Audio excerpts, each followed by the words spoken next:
സുഹൃത്തുക്കളെ, നമ്മൾ എപ്പോഴും ചിന്തിക്കുന്ന ഒരു കാര്യമാണ്. ഇപ്പോൾ നമ്മളൊരു മൊബൈൽ വാങ്ങാൻ പോകുമ്പോൾ ഇപ്പോൾ ചൈനീസ് കമ്പനീസ്, ഇപ്പോൾ ഷവോമി ആണെങ്കിലും മിസിയോ ആണെങ്കിലും വൺ പ്ലസ് ആണെങ്കിലും അവരാണെങ്കിൽ ഓരോ മോഡലും അത്രയും നന്നായിട്ട് റിലീസ് ചെയ്യുന്നുണ്ട്. പക്ഷേ റേറ്റ് കുറച്ച് അവർ വരാനാണ് നോക്കുന്നത്.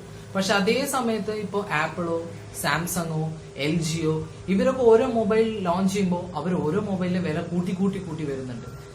അപ്പൊ നമുക്ക് സംശയം തോന്നാറുണ്ട്, ഇപ്പൊ ചൈനീസ് ഫോൺ നല്ലതാണോ അല്ലെങ്കിൽ ചൈനീസ് ഫോൺ ഒന്നും യൂസ് ഇല്ലാത്തത് കൊണ്ടാണോ? അപ്പൊ ഈ സംശയങ്ങൾ വന്ന് ഞാൻ ഈ വീഡിയോ കൊണ്ട് നിങ്ങൾക്ക് ക്ലിയർ ചെയ്ത് തരാം. നമസ്കാരം, എന്റെ പേര് സന്ദീപ്. സ്റ്റാർട്ട് ചെയ്യാം.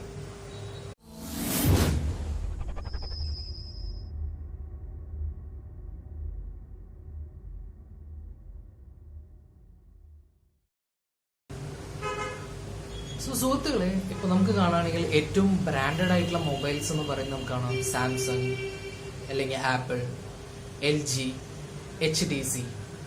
അതേമാതിരി നമുക്ക് ഇപ്പോൾ ചെറിയ ഇപ്പോൾ ചൈനീസ് കമ്പനി നമുക്ക് കാണുകയാണെങ്കിൽ ഇപ്പോൾ ഷവോമി, അല്ലെങ്കിൽ മിസിയോ, കൂൾ പാഡ്, അല്ലെങ്കിൽ വൺ പ്ലസ്. ഇവരും ഇപ്പോൾ ഈ നമ്പർ 1 കമ്പനീസ് ആയിട്ടുള്ള മെയിൻ വ്യത്യാസം എന്താന്ന് വെച്ച് കഴിഞ്ഞാൽ, മെയിനായിട്ട് ഞാൻ പറയുകയാണെങ്കിൽ 4 കാര്യങ്ങളിലാണ് അവരും ഇപ്പോൾ ഒരു ചൈനീസ് കമ്പനിയിലുള്ള വ്യത്യാസം വരുന്നത്. അതില് ഒന്നാമത്തെ കാര്യം എന്ന് പറഞ്ഞു കഴിഞ്ഞാൽ റിസർച്ച് ആൻഡ് ഡെവലപ്മെന്റ്. ഇപ്പൊ നമുക്ക് കാണാം, ഇപ്പോ ഈ ബ്രാൻഡഡ് ആയിട്ടുള്ള ഓരോ കമ്പനീസ്, ഇപ്പൊ സാംസങ്, ആപ്പിൾ, ഇവരൊക്കെ എന്ന് വെച്ചാൽ നമുക്ക് കാണുകയാണെങ്കിൽ അവർക്ക് റിസർച്ചിന് ഒരു തനി ഡിപ്പാർട്ട്മെന്റ് തന്നെ ഉണ്ട്. ഇപ്പൊ ഒരു മൊബൈൽ അവർ റിലീസ് ചെയ്യുന്നതിന് മുമ്പ് അതിന് മുമ്പ് ഏകദേശം 1 വർഷത്തിന് പ്രവർത്തനം അതിൽ ഓൾറെഡി ഉണ്ട്. ബിക്കോസ് അതിൽ കുറെ സയന്റിസ്റ്റ്, അതിന് പുതിയ സോഫ്റ്റ്വെയർ ഡെവലപ്പേഴ്സും അതിൽ പുതിയ ഡിസൈൻസും പുതിയ ടെക്നോളജി ഇൻക്ലൂഡ് ചെയ്യാനായിട്ട് നിറയെ റിസർച്ച് നടത്തി കഴിഞ്ഞിട്ടാണ് അവരൊരു മൊബൈൽ റിലീസ് ചെയ്യുന്നത്. അപ്പോൾ ഈ റിസർച്ചും അതേമാതിരി ഒരു പുതിയ മൊബൈൽ നമുക്ക് ഡെവലപ്പ് ചെയ്തെടുക്കാനും ആക്ച്വലി ഈ ബ്രാൻഡഡ് കമ്പനീസ് എന്ന് പറഞ്ഞാൽ മില്യൺസ് ഓഫ് ഡോളേഴ്സ് ആണ് അവർ അതിന് സ്പെൻഡ് ചെയ്യുന്നത്.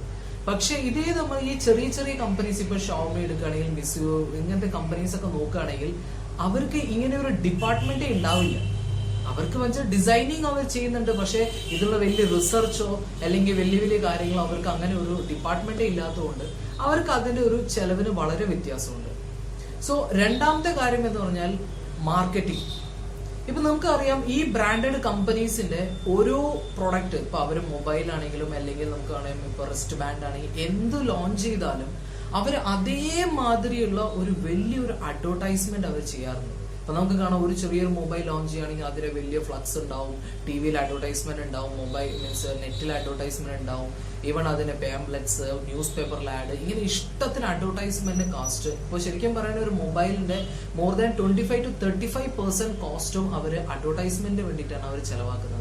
പക്ഷെ നമുക്ക് ഈ ചെറിയ കമ്പനീസ്, ഇപ്പൊ ചൈനീസ് കമ്പനീസ് നമുക്ക് കാണുകയാണെങ്കിൽ അത് റിലീസ് ചെയ്യുന്ന ഏത് സൈറ്റാണ്, ഇപ്പൊ ആമസോൺ ആണ്, അല്ലെങ്കിൽ ഫ്ലിപ്കാർട്ട് ആണ്, അല്ലെങ്കിൽ സ്നാപ്ഡ്രാഗൺ ആണ്, അല്ല സ്നാപ്ഡീൽ ആണ്. ഇവരുടെ വെബ്സൈറ്റ്സിൽ മാത്രം ആ പരസ്യം ഉണ്ടാവുള്ളൂ. വേറെ അവർക്ക് നമുക്ക് ടിവിയിലോ അങ്ങനെ ഒന്നും വലിയ പരസ്യങ്ങളോ അവർ ചെയ്യേണ്ട ആവശ്യം വരാറില്ല അവർക്ക്. ഇത് രണ്ടാമത്തെ പാർട്ട്. മൂന്നാമത്തെ പാർട്ട് എന്ന് പറഞ്ഞാൽ അവരുടെ ആ കമ്പനീന്റെ വലിപ്പം.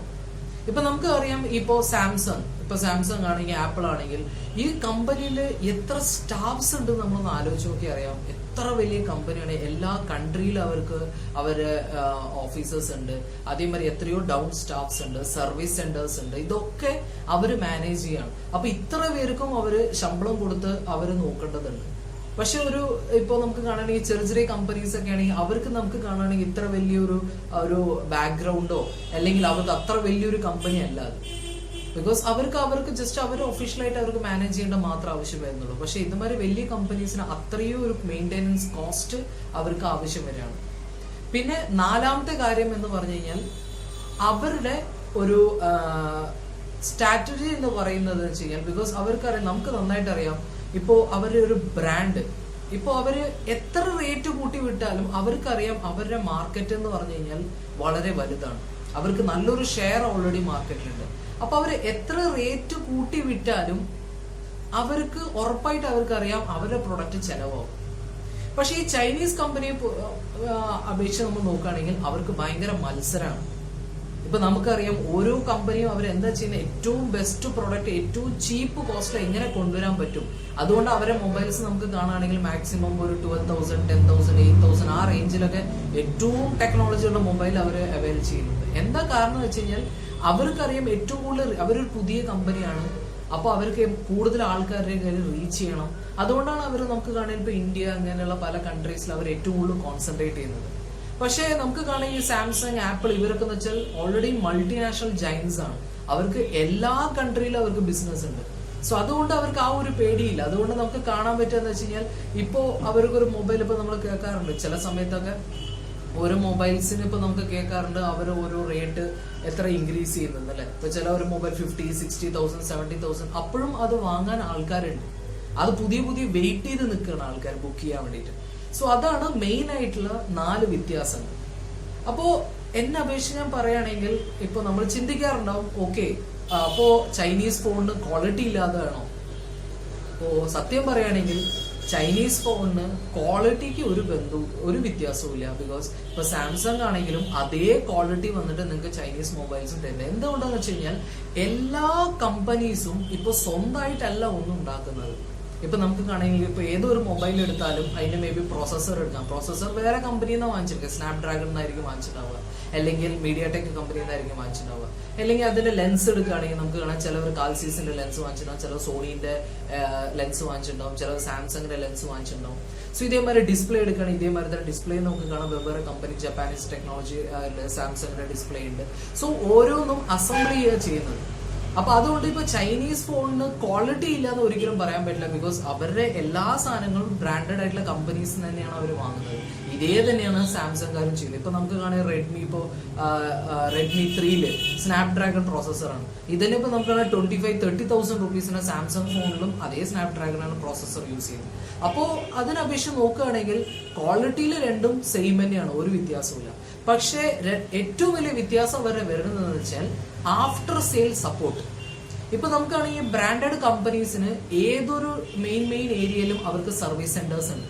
അപ്പൊ എന്തെങ്കിലും ഒരു പ്രോബ്ലം വരികയാണെങ്കിൽ നമുക്ക് അവരെ അപ്രോച്ച് ചെയ്യാൻ പറ്റും.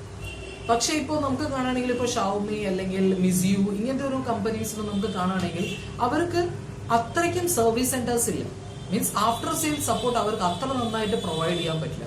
അപ്പൊ നിങ്ങൾക്ക് വന്നിട്ട് നിങ്ങൾ മൊബൈൽ സൂക്ഷിച്ച് ഉപയോഗിക്കാൻ പറ്റുമെങ്കിൽ 100% നിങ്ങൾക്ക് അറിയാം, നിങ്ങൾക്ക് വന്നിട്ട് കഴിഞ്ഞാൽ ഇപ്പൊ ഷവോമിയോ അല്ലെങ്കിൽ ഏത് ചൈനീസ് ഫോണും ഒരു കുഴപ്പം വരാമെന്ന് പോകുന്നില്ല. പക്ഷെ നമുക്ക് ഒരു സേഫ്റ്റിക്ക് വേണ്ടിയിട്ടാണ്, അല്ലെങ്കിൽ നമ്മൾ ആലോചിക്കും നമ്മൾ ബ്രാൻഡ് യൂസ് ചെയ്യുള്ളൂ എന്ന് പറഞ്ഞു കഴിഞ്ഞാൽ നമുക്ക് സാംസങ്, ആപ്പിൾ, LG, HTC ഇങ്ങനത്തെ കമ്പനീസിനൊക്കെ പോവാം. ഇപ്പൊ നിങ്ങൾ കോസ്റ്റ് എഫക്റ്റീവായി നോക്കുകയാണ്, ബഡ്ജറ്റ് ഫോൺ നോക്കുകയാണ്, അതേമാതിരി നല്ല പെർഫോമൻസ് നോക്കുകയാണെങ്കിൽ 100% നിങ്ങൾക്ക് ചൈനീസ് ഫോണിൽ പോകാൻ പറ്റും. സോ ഐ തിങ്ക് ഈ വീഡിയോ കൊണ്ട് നിങ്ങൾക്ക് ഇപ്പോൾ സാധാരണ ഒരു ഫോൺസിലും ബ്രാൻഡഡ് കമ്പനിയുടെ വ്യത്യാസം എന്താണെന്ന് മനസ്സിലായിട്ടാണ് വിചാരിക്കുന്നു. സോ നിങ്ങൾക്ക് ഈ വീഡിയോ ഇഷ്ടപ്പെട്ടാൽ എൻ്റെ പേജ് ലൈക്ക് ചെയ്യുക, അതേമാതിരി ഇനി നിങ്ങളുടെ ഫ്രണ്ട്സിന് ഇത് ഷെയർ ചെയ്യുക. ആൻഡ് എൻ്റെ ഇതേമാതിരി ഇനിയും വീഡിയോസ് ഞാൻ പ്രിപ്പയർ ചെയ്യുന്നുണ്ട്. സോ അത് കാണാൻ വേണ്ടിയിട്ട് എൻ്റെ യൂട്യൂബ് ചാനൽ വന്നിട്ട് സബ്സ്ക്രൈബ് ചെയ്യുക. നന്ദി, നമസ്കാരം.